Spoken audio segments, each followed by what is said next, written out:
My name's Roy Chapman, and this is Public Secrets.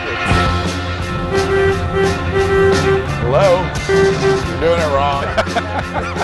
Today we're going to hop in my van, and we're going to explore the hidden and neglected histories of Tulsa, Oklahoma. Test, test. Joe Brainard is an American artist that was born in Tulsa, Oklahoma, I believe in 1942. So he would have been 70 years old next year.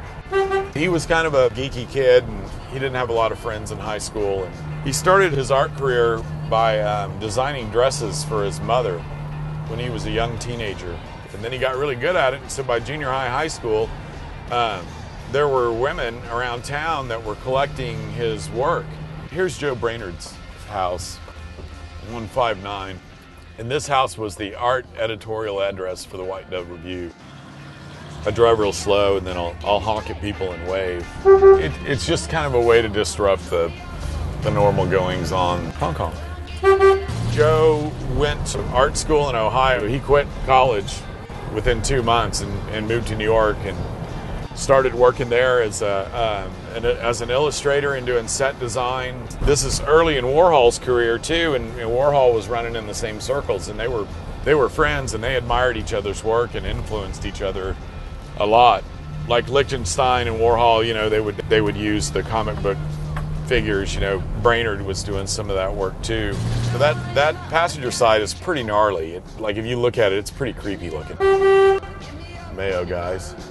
They're getting the bad side of the van, and they're still waving.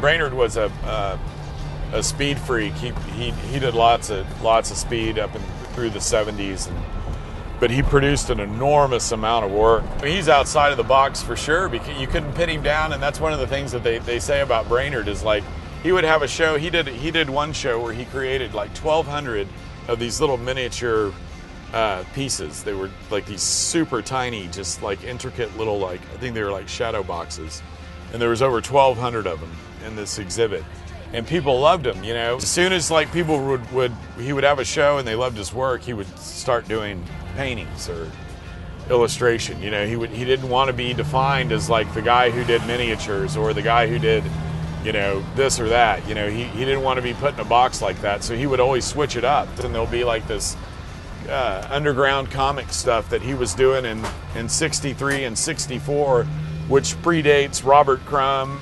Brainard was doing it, you know, right in time, if not right before all those guys. Even when he did poetry, his poem I Remembered is like, it's a pretty big piece in the American canon of poetry, because all he's doing is saying I remember, and he's talking about Tulsa mainly. You know, I remember the grocery store on 6th Street, or I remember my booger wall, you know, or it's like a small book. It's like, you know, 40 pages of him just recounting these memories, you know. Joe Brainard's history is fascinating here, you know, what he did, and his artwork's great, but nobody's ever had a show here of his stuff.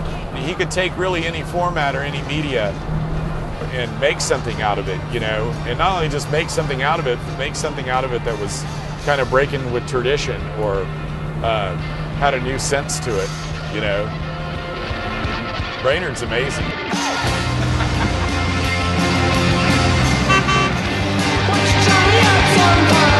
Just spreading the good vibe, you know.